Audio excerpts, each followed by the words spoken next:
दोस्तों नमस्कार। चर्चा का विषय में आप सभी का मैं विश्वपति स्वागत करता हूँ। दोस्तों कल से आज तक 3 फ़ोन मेरे पास उन लोगों के आए जो मेरा वीडियो लगातार देखते हैं और तीनों ने लगभग एक तरीके का प्रश्न पूछा और कहा कि आप इस विषय पर चर्चा करें। और उनका कहना यह था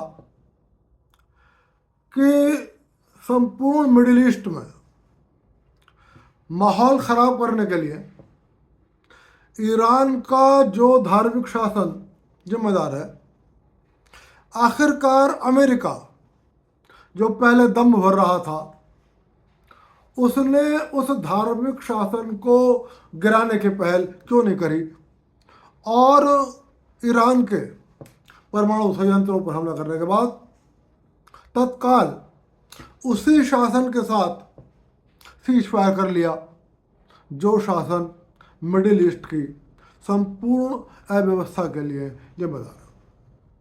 दोस्तों निश्चित रूप से यह एक गंभीर विषय है और इस विषय पर आगे बढ़ने से पहले मैं ये कहूँगा 2 बातें आप बहुत अच्छी तरीके से ध्यान रख लीजिए।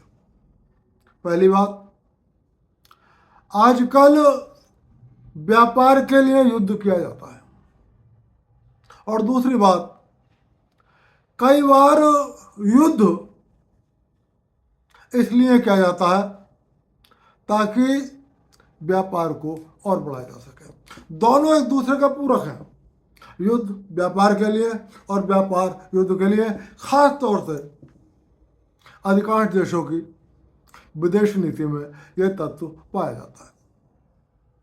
जब हम ये बात कर रहे हैं कि आखिर क्यों अमेरिका ने उस ईरान के धार्मिक शासन के खिलाफ जो पहले दम भरा था उससे पीछे हटा, ये अमेरिका के मन में उस शासन का डर था या अमेरिका की ये रणनीति है कि ऐसे ही शासन को ईरान में रहना चाहिए। दोस्तों जब हम इस मसले पर विचार करते हैं तो हमें सबसे पहले ईरान के उस धार्मिक शासन की जो मुख्य विशेषताएं हैं उस पर विचार करना होगा कि आखिर उनकी शासन का नीतियों का प्रमुख उद्देश्य क्या है। जब ईरान में धार्मिक क्रांति हुई थी 1979 में, उससे पहले ईरान एक बहुत विकसित देश था, कल्चरली बहुत विकसित था, आर्थिक रूप से बहुत विकसित था। हालांकि उस वक्त में भारत के खिलाफ था और आज भी वो भारत के खिलाफ है। और जो लोग ये कहते हैं, चाहे वो नेता हो चाहे वो बुद्धिजीवी हो, कि ईरान से भारत के अभिन्न रिश्ते रहे हैं, तो मैं उनसे कहना चाहता हूँ ईरान ने हमसे रिश्ते नहीं रखे, हमने ईरान से रिश्ते रखे।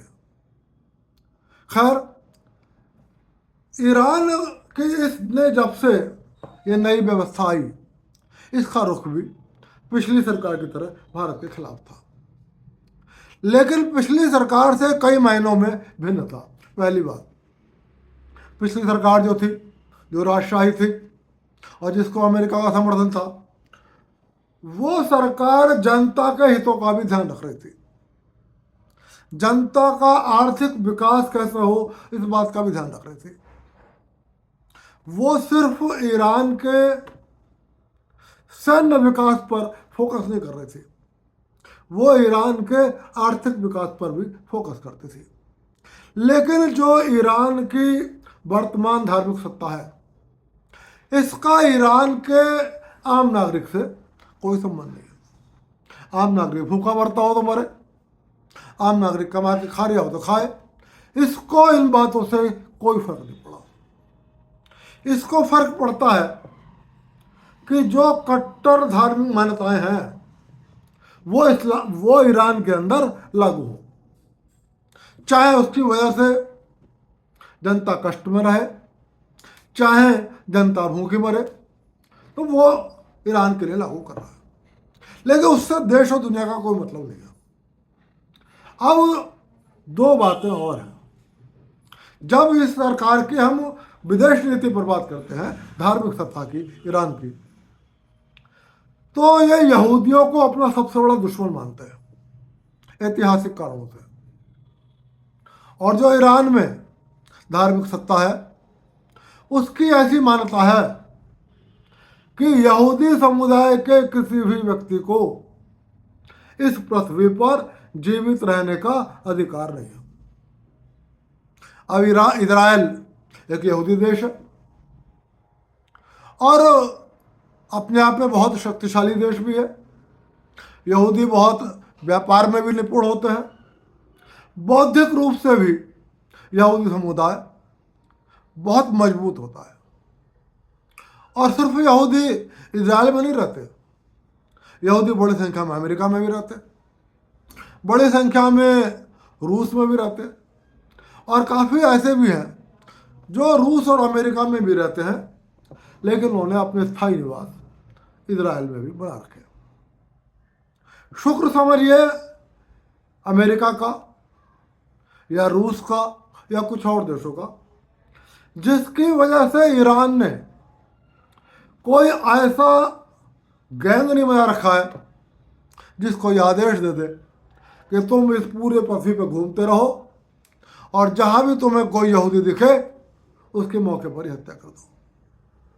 लेकिन ईरान की धार्मिक सत्ता चाहती है ये, और उसका कारण ऐसा नहीं है कि इन यहूदियों का ईरान से कोई विरोध हो या इन यहूदियों ने ईरान की कोई भैंस चुरा ली हो, ऐसा कुछ नहीं है, सिर्फ धार्मिक कारण है। और ईरान इन धार्मिक कारणों से, ईरान की ये धार्मिक सत्ता धार्मिक कारणों से चाहती है कि किसी भी कीमत पर यहूदी मुल्क जो है उसका अस्तित्व समाप्त होना चाहिए। मैं आपको बता दूं कि ईरान का वर्तमान जो शासन है, वर्तमान सरकार है, वो ईरान के अस्तित्व को स्वीकार नहीं करती, और वो ये कहती है कि यह मुल्क फलस्तीनियों का है, यहूदियों का नहीं है।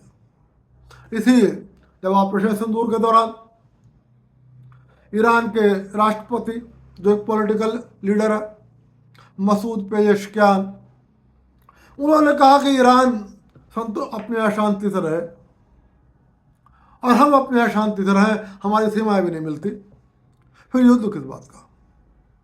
लेकिन मैं कहता हूँ कि ईरान के राष्ट्रपति को ये बात दुनिया से कहने की कोई ज़रूरत नहीं है। ईरान के राष्ट्रपति को ये बात ईरान के धार्मिक प्रमुख को समझानी चाहिए। ईरान के राष्ट्रपति को यह बात ईरान के धार्मिक प्रमुख से कहना चाहिए कि भाई उस जमाने को भूल जाओ कि साहब यहूदियों को हम जीवित नहीं रहने देंगे। वो एक दौर रहा होगा, कभी रहा होगा, मुझे नहीं पता, लेकिन यहूदी भी इंसान है, और जैसे हमें इस पृथ्वी पर जीने का और शांतिपूर्ण जीवन यापन का अधिकार है, उसी तरीके से यहूदी समुदाय को भी है। लेकिन यह इजराइल की धार्मिक सत्ता नहीं मानती। दूसरी बात, जब यहूदियों से निपट जाएंगे तो इस धार्मिक सत्ता की एक और लड़ाई, और वो लड़ाई किससे है? वो लड़ाई है सुन्नी मुसलमानों से। यहूदियों से तो इतनी लड़ाई है कि इजराइल की सीमा ईरान से नहीं मिलती। ईरान और इजराइल के बीच सीमा का कोई विवाद नहीं है, व्यापार का कोई विवाद नहीं है।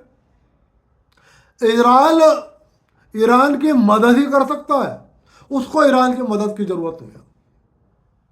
लेकिन फिर भी ईरान है कि वो चाहता है कि अपने जितने हथियार वो बना रहा है उसको सबसे पहले इजराइल के ऊपर गिराए और इजराइल की आबादी का, यहूदी आबादी का समूल नाश कर दे। दूसरा मकसद है और दूसरी लड़ाई है उनकी इन सुन्नी मुसलमानों से। उसके भी ऐतिहासिक धार्मिक कारण, जो धार्मिक सत्ता आई है ईरान में, ये कहते हैं कि हमारा विरोध है सुन्नी मुसलमानों से, और हम किसी भी देश में सुन्नी सत्ता को नहीं रहने देंगे। या तो वो सुन्नी सत्ता हमें धर्म का प्रमुख माने, मतलब वो ये कहे कि जो सर्वोच्च है वो ईरान है, और ईरान में भी कौन है, ईरान की धार्मिक सत्ता हमारी सर्वोच्च है, और यदि वो हमें सर्वोच्च नहीं मानेगी तो हम उसके साथ युद्ध करेंगे, उसको पराजित करेंगे, और उसको हमें मतलब खुद को सर्वोच्च मानने के लिए मजबूर करेंगे। अब ईरान के चारों ओर कौन से मुल्क हैं? सऊदी अरब है, यूएई है, बहरीन है, जॉर्डन है, तुर्की है, कुवैत है, ये सारे के सारे, सीरिया है, ये सारे के सारे सुन्नी देश हैं। ईरान अपने ताकतों को, जो ईरान की ये धार्मिक सत्ता है, मैं ईरान की राजनीतिक सत्ता की बात ही कर रहा हूँ, और मैं आपको यह भी बता दूं कि ईरान में राजनीतिक सत्ता का ईरान में कोई महत्व नहीं है।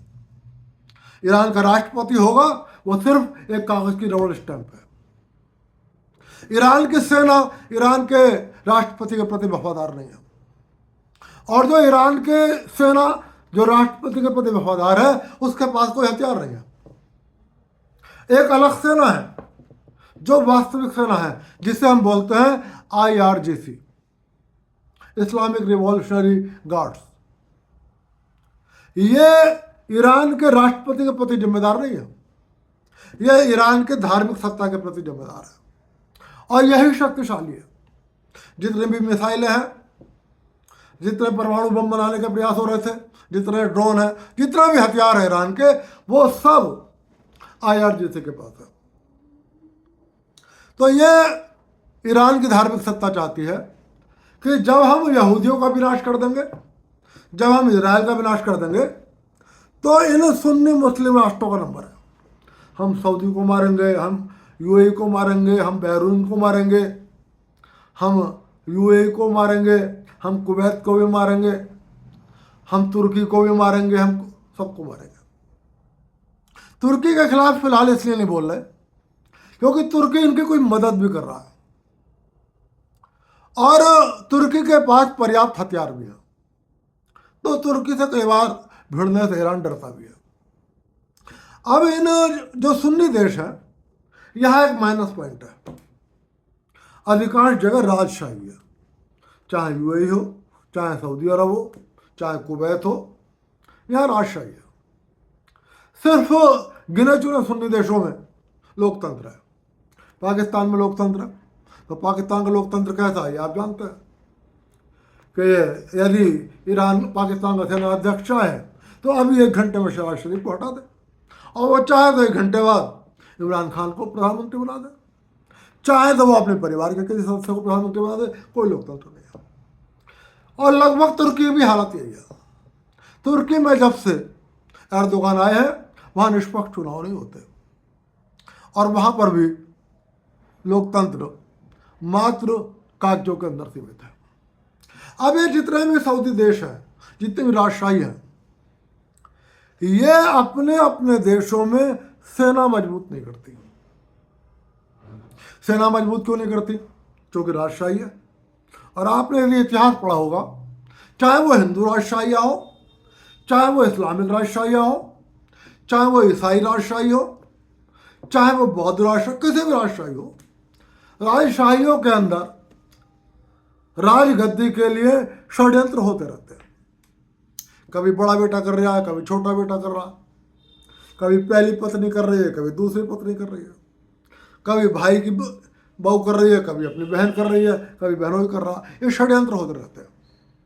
तो ये जितने भी सुन्नी मुल्कों की राजशाहियाँ हैं, ये अपनी सेनाओं को मजबूत नहीं करते, और इसलिए नहीं करते कि यदि हम अपनी सेना को मजबूत कर देंगे तो कहीं ऐसा ना हो कि यह सेना हमारा तख्ता पलट कर दे और क्रांति कर दे। और ऐसे प्रयास हुए भी हैं।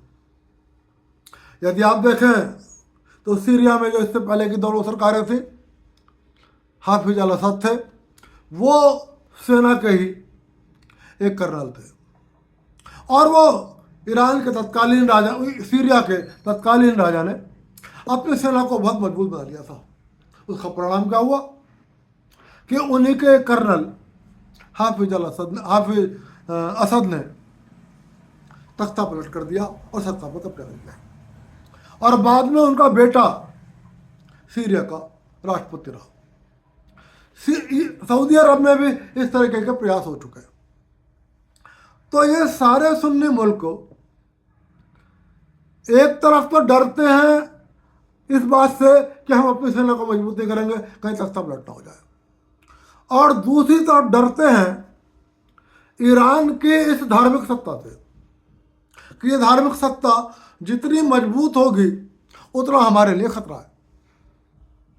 तो ये जो सुन्नी मुल्क है, इनमें से अधिकांश जगह पर या तो अमेरिका की सेना के बेसेस बने हुए हैं या कुछ जगह रूस के बेसेस बने हुए हैं। इनका ये दोनों डर, एक तो अपनी सेना को मजबूत करने का डर और एक ईरान की धार्मिक सत्ता का डर, ये डर ही अमेरिका की जीत है और ये डर ही सोवियत संघ की जीत है। इस डर की वजह से अमेरिका और रूस दोनों को बहुत बड़ा व्यापार मिलता है। ये हथियार भी खरीदते हैं, लेकिन ये हथियार खरीदते तो हैं, लेकिन हथियारों को अपने देश के सैनिकों को नहीं देते, चाहे वो सऊदी अरब हो या कोई सा भी सऊदी मुल्क हो। हथियार भी खरीदेंगे, जैसे अभी सऊदी अरब ने 142 करोड़ डॉलर की रक्षा सौदा किया है अमेरिका से, और कहा जा रहा है अब तक का ये सबसे बड़ा सौदा है। शायद वो 142 अरब डॉलर का सौदा है, और अभी तक इतना बड़ी रक्षा डील नहीं हुई। अब यहाँ पे आप देखिए कि हथियार भी अमेरिका से खरीदेंगे, उन हथियारों को चलाने वाले भी अमेरिका से आएंगे, अमेरिका के सैनिक होंगे, उसका रख रखाव भी अमेरिका करेगा। यदि रूस से होगा तो रूस करेगा, वहाँ पर रोजगार भी अमेरिका को मिलेगा। बस सारा भुगतान ये सुन्नी मुल्क करेंगे, यानी कि हथियार किसका बिकेगा? अमेरिका का। हथियारों का संचालन कौन करेगा? वो भी अमेरिका के सैनिक करेंगे। उन हथियारों, उन सैनिक बेसिस पे रोजगार किसे मिलेगा? वो भी अमेरिका को मिलेगा। हाँ, जो काम अमेरिका या अमेरिकी नागरिक नहीं करना चाहते, उन कामों के लिए भी दूसरे देशों के नागरिक आएंगे, अपने देशों के नागरिक नहीं होंगे। क्यों? कि अपने देश के नागरिकों को मजबूती नहीं देनी है, उन्हें हथियारों का प्रशिक्षण बहुत ज़्यादा नहीं देना है, उनको बहुत ज़्यादा जो खतरनाक हथियार हैं उसके बारे में जानकारी नहीं देनी है, कहीं वो उनका लाभ उठाकर देश में सत्ता पलट ना कर दें। तो ये जो डर है, दो डर, ये अमेरिका की जीत है और ये रूस की भी जीत है।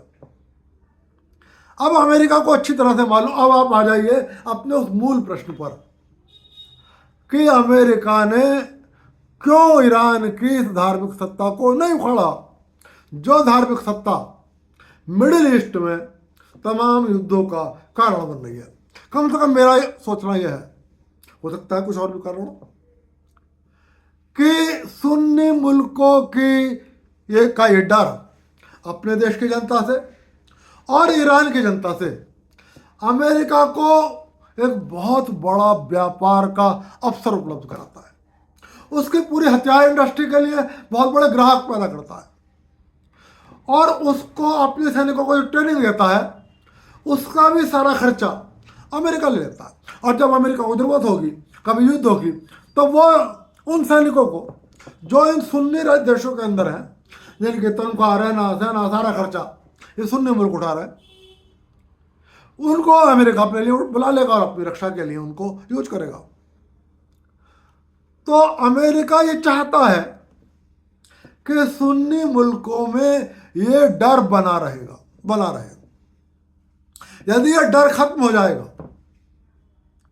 तो अमेरिका को बहुत बड़ा व्यापारिक नुकसान होगा। फिर वो अमेरिका से इतने बड़े हथियारों को डील नहीं करेंगे, वो अपने हथियार डेवलप करेंगे, अपनी सेना बनाएंगे। लेकिन वो नहीं बनाएंगे क्योंकि उन्हें डर है। तो इसलिए अमेरिका चाहता है कि इन सुन्नी मुल्कों में ये दोनों डर बने रहने चाहिए। एक डर ये कि अपने देश की सेना को मजबूत मत बनाओ, और एक डर ये कि भाई ईरान यदि मजबूत होगा, ईरान की धार्मिक सत्ता मजबूत होगी, तो कल को तुम्हारे देश का अस्तित्व दांव पर लग जाएगा। और इसीलिए मेरा यह मानना है कि अमेरिका राष्ट्रपति चाहते थे पहले ये धार्मिक सत्ता को उखाड़ना, लेकिन अमेरिका के डीप स्टेट ने अमेरिका के राष्ट्रपति डोनाल्ड ट्रंप को निश्चित रूप से ये सलाह दी होगी कि ये धार्मिक सत्ता हमें बुरी तो लग रही है, लेकिन हमें व्यापार के सारे अवसर इस धार्मिक सत्ता के कारण ही मिल रहे हैं। इसलिए इस धार्मिक सत्ता को बने रहने दो, और हर कुछ समय बाद जब जब ये लगे कि धार्मिक सत्ता कुछ मजबूत हो रही है, तो इन्हीं सुन्नी मुस्लिम देशों के पैसे से इन्हीं से पैसा लो और इनसे पैसा लेकर इस सत्ता को कुचल दो। तुम्हारी दुनिया में श्रेष्ठता भी बनी रहेगी कि अमेरिका में वो ताकत है कि वो इतनी दूर से आता है, घर के अंदर हमला कर जाता है, और दूसरे के कहने की हिम्मत भी नहीं होती। ये आपने देखा कि अमेरिका ने 20 घंटे की उड़ान भर के बम ईरान में आए, 3 परमाणु संयंत्र नष्ट कर दिए, लेकिन ईरान की धार्मिक सत्ता जो यहूदियों का समूल नाश करना चाहती है, जो सुन्नियों का नाश करना चाहती है, सुन्नियों की सत्ता पर नियंत्रण करना चाहती है, उसकी हिम्मत नहीं हुई कि अमेरिकी की सेना बेसों पे हमला कर सके। 80 मिसाइलें छोड़ी तो वो अमेरिका को बता के छोड़ी, और ये क्या कह के छोड़ी कि मुझे अपने देश की जनता का बेवकूफ़ बनाना है।